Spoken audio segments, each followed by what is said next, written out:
How to inspire people to do something good. So you be the change, you be the inspiration to yourself.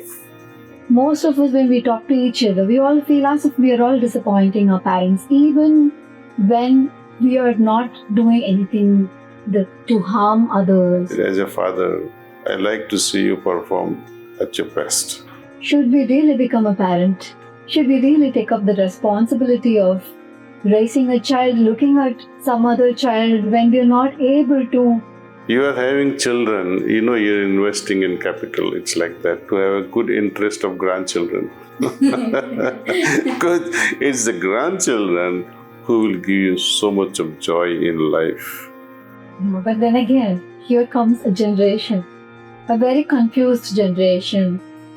I don't say that they are confused a lot. I think they know very clearly what they want in life. What do you think that we are majorly missing? You're not majorly missing anything. You are missing a real experience.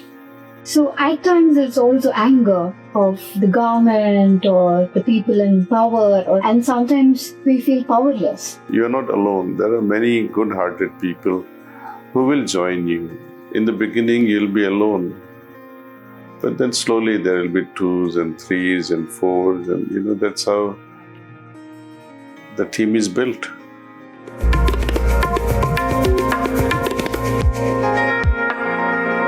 So it's very simple, I think. It's very simple.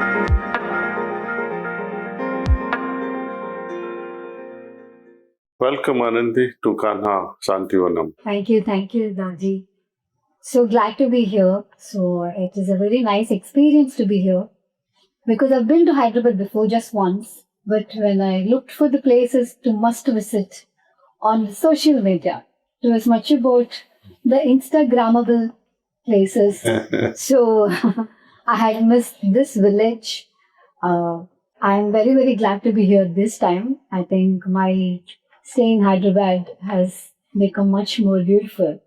So I wanted to ask you a lot of things which have been bothering me as a person, also because of what we read, what we hear, what we see, and all that. And I've always thought, just like my dad also believed, meditation could help in a huge way. So I also wanted to start meditating. That's also the reason why I'm here. So before I start off with anything, I just wanted to thank you for making this place an ideal place to look forward to see where there is hope, like 8-year-old forest, to look at it and to see that a forest can be made in just 8 years. If only there is somebody who can hope and take action to everything. So that was really inspiring. So the first question is this. How to inspire people to do something good? Because, like I told you, if I want to look at it, it is becoming very hard. If I'm looking at the government or looking at my own people, so everybody is giving me a guidance as to become a more materialistic person because that's how the success is being measured. But coming down here, removing my slippers, walking in the forest, that gives me more happiness than what has been suggested so far. So how to inspire people in such a way that the measurement of happiness, the measurement of success all changes? Well, we have a long dictation on how to inspire and how to move away from materialistic approach to life. Well, let's see how to inspire others. I would not waste my time in inspiring others. I'll try to do things myself as much as I can. And while I am doing something, there will be like-minded people, with synergy. They will join you. Okay. People are really looking for authentic individuals on this globe. They have seen all kinds of babas, and I call them yogis who have become udyogis. and they become money-making machines. And you don't find authentic individuals who can really be the example.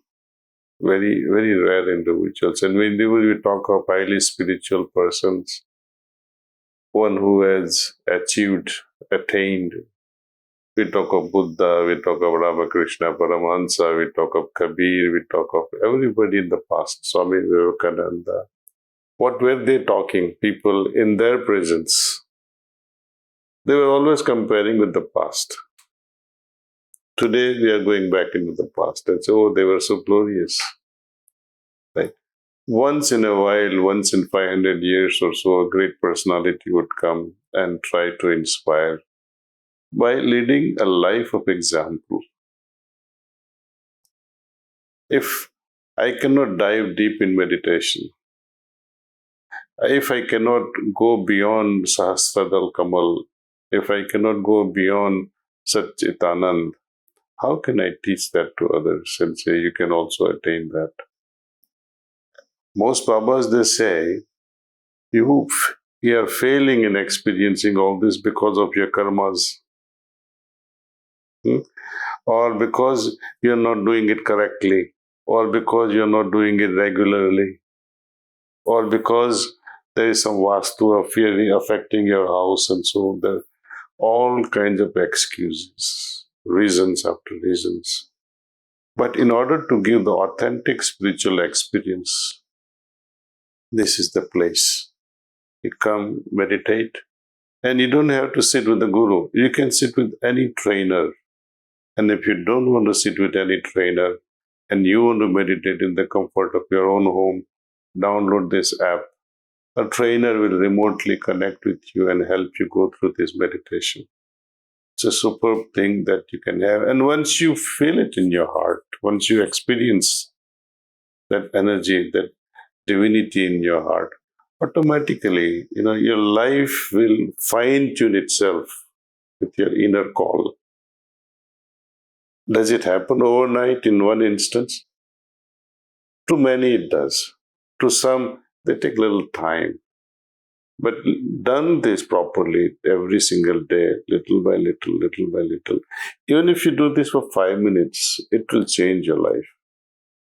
So you be the change. You be the inspiration to yourself. People, when they notice especially your family members, when they notice, oh, there's such a deep change in this person. Why?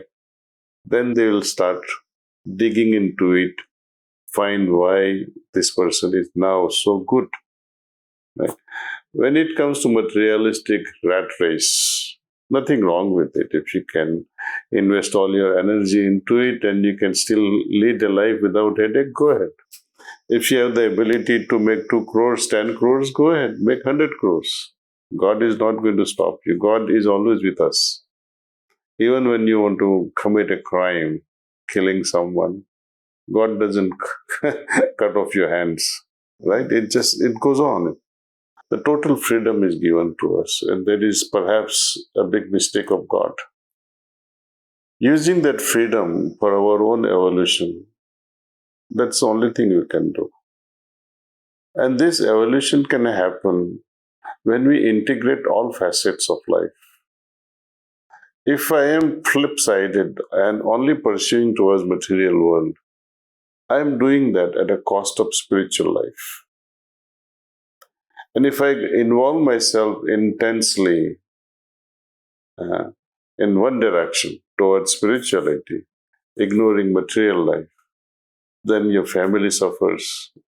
They become parasite on community, right? So we have to integrate both. We have to pay attention to both. Happiness is one thing. Comfort is another thing. Joy is third. Bliss is another thing. Why do we have such names? Because they do actually exist. There's a big difference between comfort, happiness, joy, and bliss. These are incremental emotional states. And as we go higher and higher into all this, they become subtler and subtler, more refined. So I highly recommend meditation. As you said, seeing your father's lifestyle, meditation leads you to true yoga. Yoga means a state of union within yourself. Your lower self with lower tendencies now is resonating with the higher self with higher resonance. Your conscience is also elevated. Right?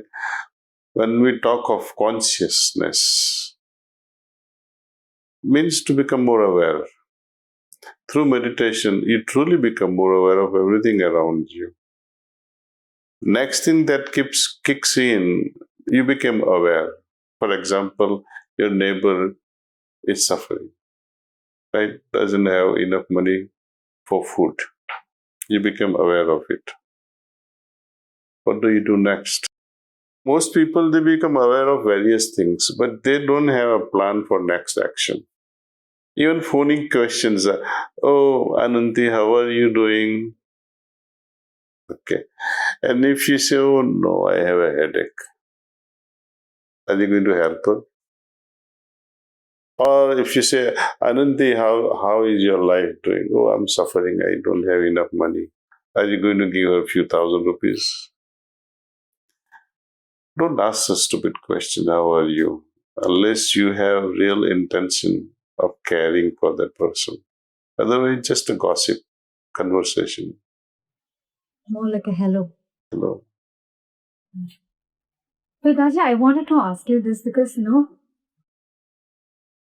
even when we're doing something for ourselves, probably deep inside us, we have this conviction that we're doing it right and it is also helpful for the environment.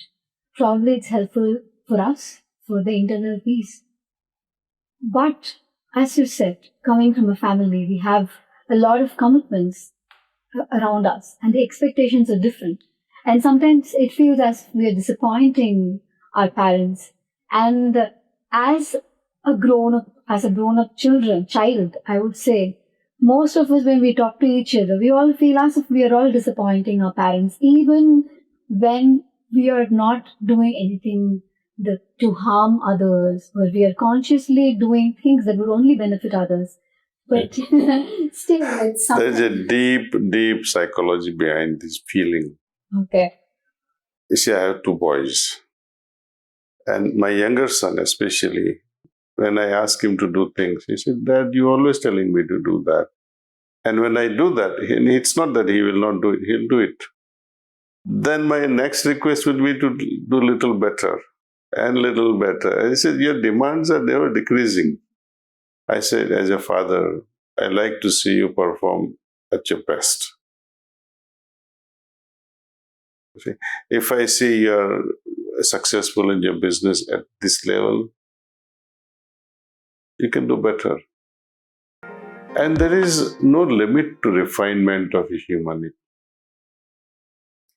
See, and when parents are watching, they always see the negative. Bete, correct this, correct that, correct that. And children generally resent. And when parents see the negative things to correct, I think they are being impatient. Sometimes they express their feelings with little irritation, a little anger, little displeasure. And this displeasure continues, and that widens the gap between parents and children. That's it. I think you should have a friendly relationship with children, and children will not understand you until they themselves become parents. Then they'll say, oh, my old man was right, he was always after me. No, but then again, here comes a generation, a very confused generation, because we'll have a lot of conversations. Some are worthy, some are not that much, but it still makes us think. So again, what conversation now, the repeated thing that goes on within us is, should we really become a parent? Should we really take up the responsibility of raising a child, looking at some other child when we're not able to, get across a message, just like our parents were, struggling with us. So when this becomes, there are many times when we are doubtful. I don't think you should doubt it. You are having children, you're investing in capital. It's like that to have a good interest of grandchildren. Because it's the grandchildren who will give you so much of joy in life. So you have to plan ahead of time. And encourage your child to marry early. Anyway, you look, many youth, I don't say that they are confused a lot. I think they know very clearly what they want in life. And when you are so sure of what you want in life, you become very rigid about it, Okay. right?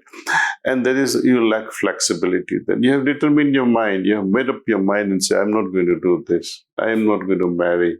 Okay, fine, don't marry. What is the reason for not marrying? Are you wanting freedom to flirt around? If that is the case, that is your life. No one will stop you. But see the consequences when you become 50, 60. You will not have a family. People you see rotting in old age homes, you can imagine yourself present there. Okay. Once I asked a question to one of my friend's daughter. That was in 2012 or so. And conversation with her was the reason why I ended up writing this book, Wisdom Bridge. Okay. I asked her just a simple question because she was coming from Atlanta and she grew up in front of us. And well, the natural question was, Bete, when are you getting married? And she was 28 years of age by then. See, this is uncle. When I'm 32, 33, I want to settle. I said, what do you mean by settle? You have a house of your own, you have your car of your own, and you have enough money also, you are a film director. Then she said, I would marry at age of 32, uncle. Don't pressurize me. I said, I will not pressurize you. I have nobody to propose you also anyway. But I'm just asking you, then I casually asked her a question. Who is the most favorite person in your family? Whom do you enjoy the most with? Oh, I used to love my grandma. And she's not there anymore. It has created a big vacuum in my life. I say, okay. Why are you robbing your children from having a grandmother? I asked her like that. Because when you marry at 32, 33, you have your declining, reproductive age. Right? And you're not very sure of the health of the child that you are conceiving. There will be so many tests being done, genetic tests. And all these tests, they don't tell you everything.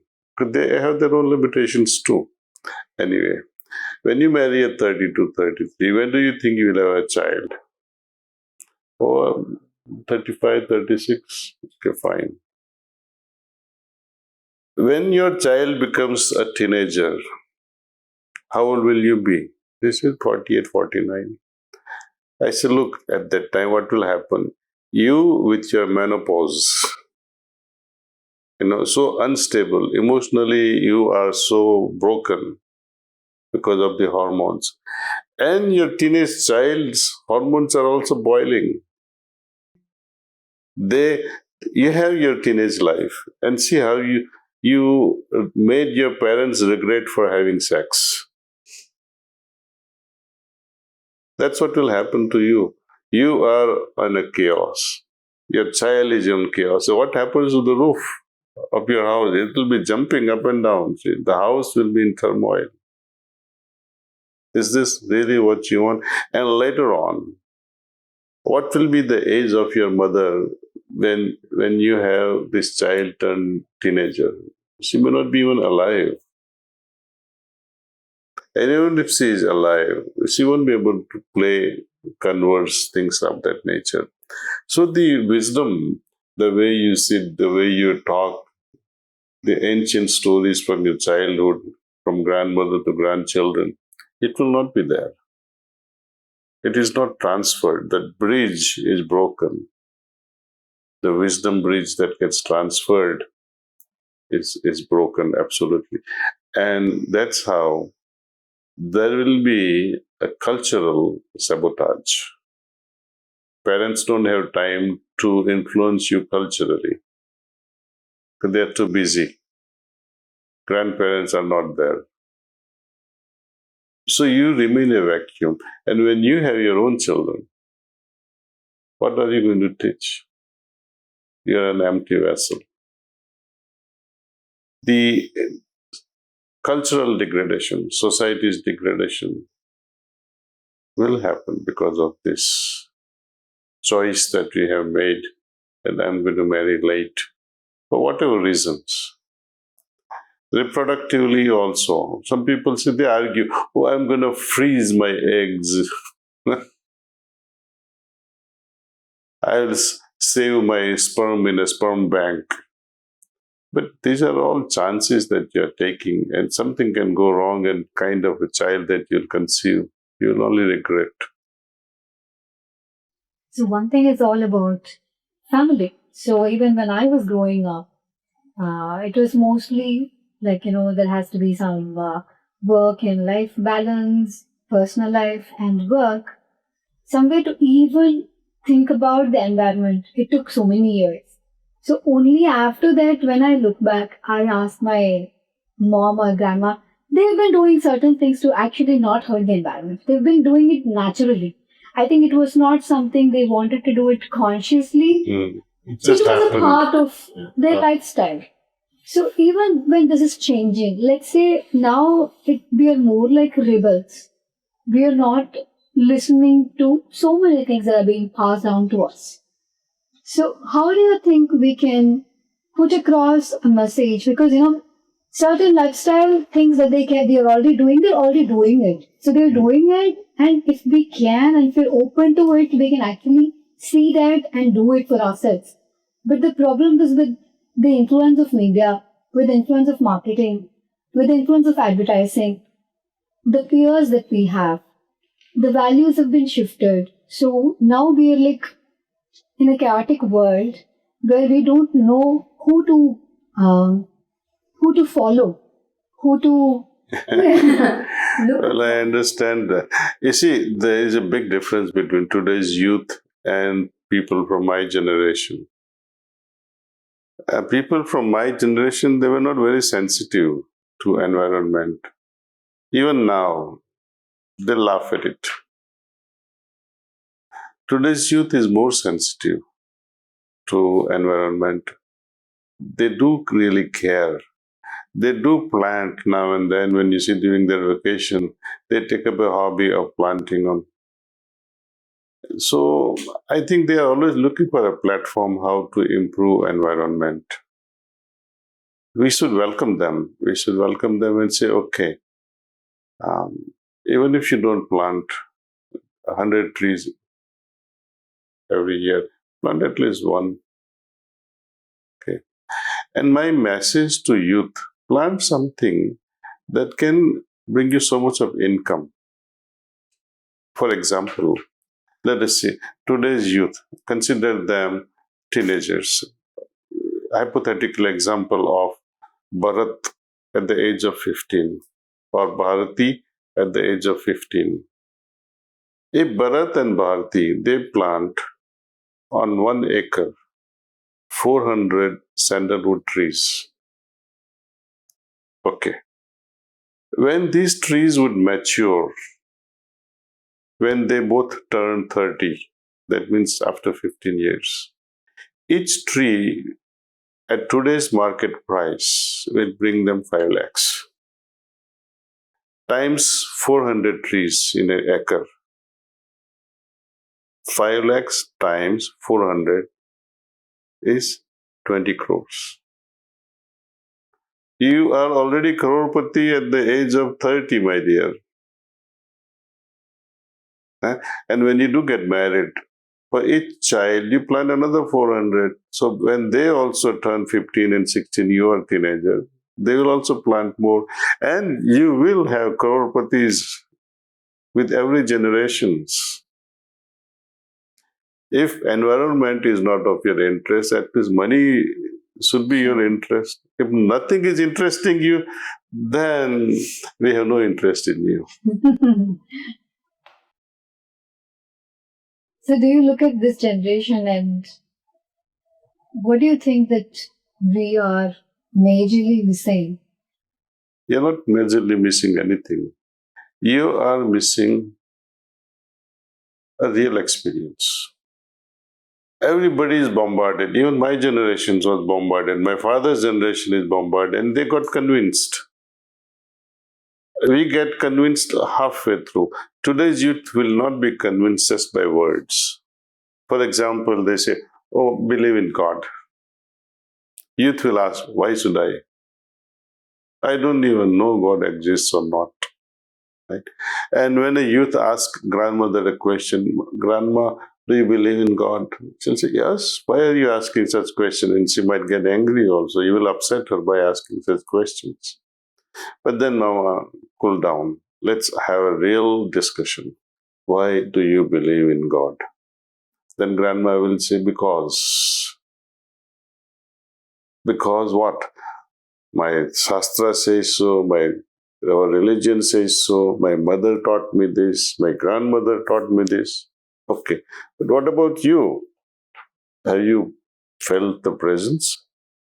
I'm still waiting. Grandma is still waiting for the experience because we are too busy with rituals. We light up diya. Nothing wrong in lighting diya. It's symbolical. It shows that I must acquire light. My inner must become light. My heart must become light. Means my heart must guide me. I must become more aware of things. There should not be darkness in me, darkness of ignorance. We are fully aware. So Diya represents the symbol of awareness to create that. Once you understand the importance of it, it has served its purpose. We light up the incense sticks also. It is also symbolical. It makes you happy. And people become happy when you share your love. The fragrance of a human being is only in the form of love. So these are all symbolical things. Symbols to tell us the hidden message. Right? 3 great words, Sat, Chit, Anand. This is also a coded word, passed on from generation to generation. But most people don't understand it. Even the preachers today, they don't understand what it means. Of course, they will say Sat is truth, Chit is consciousness, Anand is bliss. Literary knowledge is very much there. But how will you make them understand the truth when you arrive at your consciousness changes and becomes blissful? The means to arrive at the truth, means to arrive at blissful state, means to improve your consciousness, where are they? So one has to look forward to means to achieve Satchitanand. When say Vishwa Shanti, it's also Om Shanti Shanti. It's a beautiful, beautiful, beautiful message. Shanti, Vishwa Shanti. खुद में तो शांति नहीं है. You don't have individual peace. How are you going to bring about Vishwa Shanti, universal peace? So everything is pointing to one thing.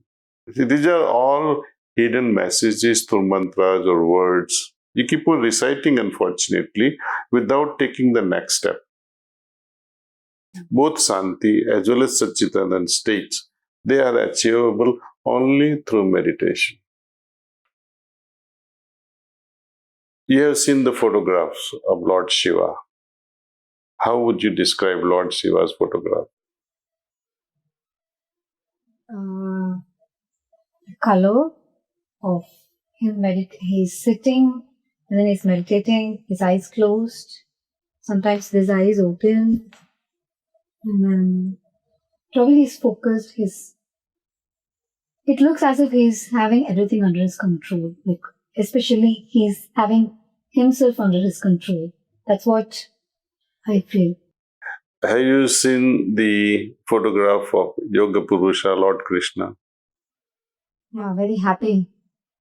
But when you say Yoga Purusha, he's in the state of meditation. And he's sitting in Sukhasana and meditating. Lord Krishna. Lord Shiva, Lord Shankar, Mahadev, Yogaraj, he's meditating on Kailash. Yeah. Right? In Ramayana, you'll find Hanuman, Sita, Lakshman, Ram. They're all meditating together. As a child, I used to enjoy these photographs, not realizing the importance of it. But I used to simply enjoy these photographs. But then, as I grew up, it made me wonder.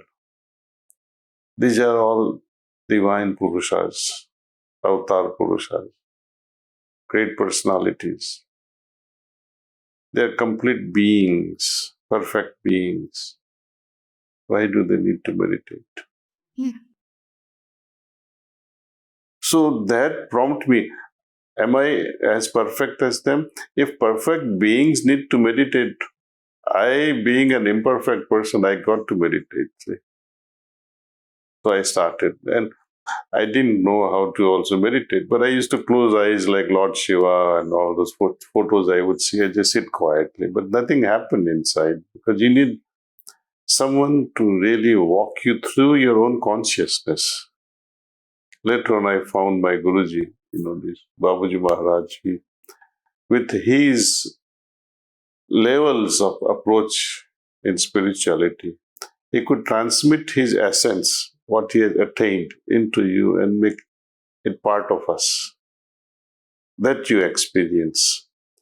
And I strongly say that don't believe in me when I say this. Experience it and then believe it. Because belief is like shortchanging yourself. I believe in God. Is it enough? What is going to be your next step? Oh, I have my beloved. I have my girlfriend, for example, if you say. What do you do next? Are you going to marry her? Do I believe in stars? Do I believe in the sun? Do I believe in these trees? I don't have to believe because I see them. So when it's actualized, the belief drops. You don't need to believe in trees because you see them. I have to believe in ghosts because I don't see them. I have to believe in God because I don't experience Him. We have to drop this belief by experiencing. Once you experience, then the question of belief doesn't arise. I know so. And that's what we offer through meditation, the real, authentic experience of divinity. And see how it keeps changing. Would you ever arrive home to your destination? Not possible. Because God is infinite. And there is no stop whatsoever anywhere on this spiritual journey. So there is no frustration. You keep moving. Meditation itself sounds like one, huge stuff because it's not been a part of our life as such, my life, basically. So this, as someone who's new to meditation, for them, like you said, it might be overnight or it might take months or years, or like you said, it's an ongoing journey. But to start with, where do they start? How do they start? Well, we have trainers all across the globe. You don't have to go to Guru's feet and give Guru Dakshina and all that. Some gurus, they say we have to charge money. Nothing of that sort here. No one will ask you before, no one will ask you after. Okay, that's first thing. Second thing, suppose if you are in Allahabad, or you are in Tashkent, or you're in Moscow or UK, or in Bangalore, log into Heartfulness website and type heart spots. That will give you the location of the trainer. Take an appointment, go to the trainer and meditate with that trainer. Fine. If there is no chance of meeting a trainer in person, you can download the app. It's called Heartfulness app, and request for a one-to-one meditation. That person will walk you through meditation. That person can be in London, the trainer, and you could be in Bangalore. Both will connect and you meditate with that person. To be initiated into this system properly and receive this yogic transmission, the essence, you need to have at least 3 to 4 individual sessions with the trainer. Okay. Yeah. And that will put you on the track of meditation. We meditate every morning. New persons can start 5 minutes, 10 minutes, 15 minutes, make it regular. And then in the evening when we come back home, meditate for 15 to 20 minutes. It's a different meditation, different from morning. And that the trainer will teach you. And just few minutes before you finally retire and say good night, there's a 4-line prayer which you try to understand the meaning of it, contemplate over it, and sleep in that mode. Mm-hmm. And that prayer is also not a big thing. It's not in Sanskrit. It's in English or your local language. And it's very simple. It says, "O Master," or "Hey Nath," or "God." We say, "Thou art the real goal of human life." He is the real goal of my life. We are yet but slaves of wishes. And these wishes are putting bar to my advancement. Okay. And then what's the way out?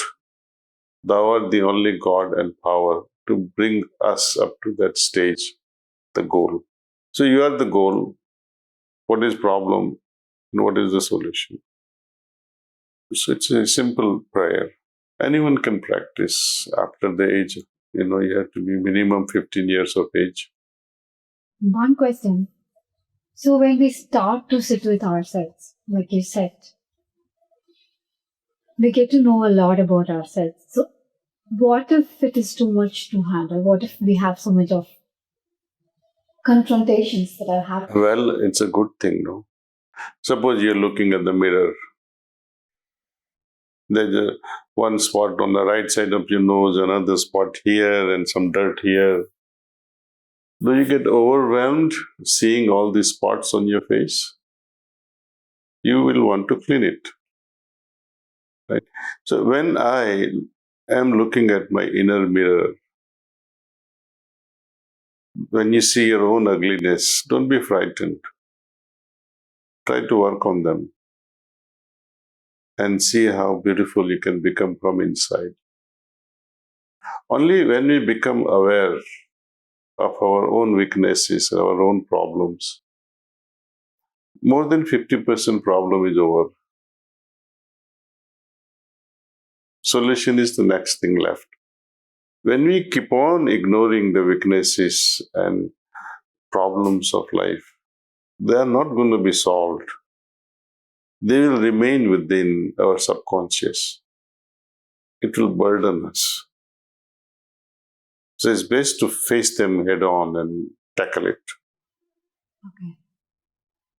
Also, when you have, so one thing is about us, like what I am doing, what that is doing to me. So that's one thing. Let's say I'm looking at a forest here. So I'm looking at something which is very positive, where people have come together to do something which could inspire a lot of people.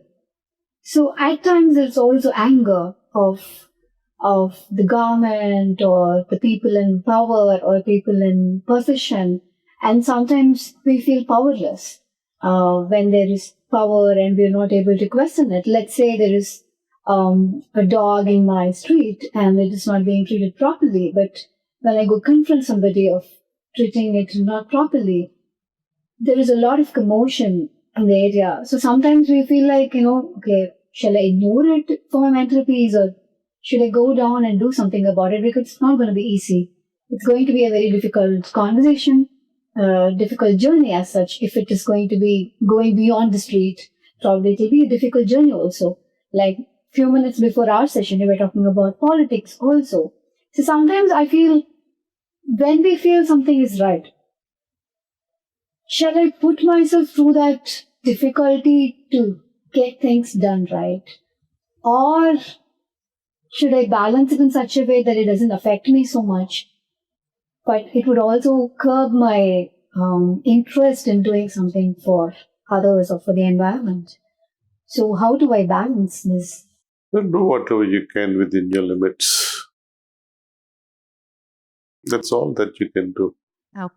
You can't tell your neighbor, do this, let's do it too. Once or twice he may or she may oblige, but then they say, oh. So I think whatever we can do on our own, it's good. People, as I said, like-minded with similar synergy will always join you. I'm sure there are many great people on your street and people who are listening to me. You're not alone. There are many good-hearted people who will join you. In the beginning, you'll be alone. But then slowly there will be 2s and 3s and 4s. And, that's how the team is built. Thank you for that. And Daaji, what do you think? How the world will be if everyone starts meditating and everyone becomes conscious? People from paradise will start descending on the planet. Even gods will be tempted to come to earth and say, let's go meditate. If everyone meditates on this planet, the world will change. Thank you, and thank you for being the seed. Meditation, as you said, I have to start meditating. I'll experience it. You didn't take sitting so far? I took one yesterday. Oh, I good. started. And today? Today we have another session. Okay. So I think we've come at the right time, right when we thought, naturally, I was thinking that, probably it's time for me to start meditating. And that's when I read the book and everything was falling in place. Yeah. Then I was like, just we came yesterday, it started raining. Just when we stepped out of the rainforest, it started raining. And it was drizzling right when we saw Babuji. Acha. So that's when it rained. There was so much of wind. It was such a pleasant experience that we had yesterday, and it was as if it was all conspiring to have this experience. So also we got to meet you. So thank you, Daaji, for your time. I think even to ask you a lot of questions, I have to read certain books. Like I have to read a few books that you've also suggested. So I hope I can come back with more questions. It will be my pleasure. My pleasure. Yeah, I will come back for that. But thank you so much for this. Thank you. Thank you for coming to Kanha.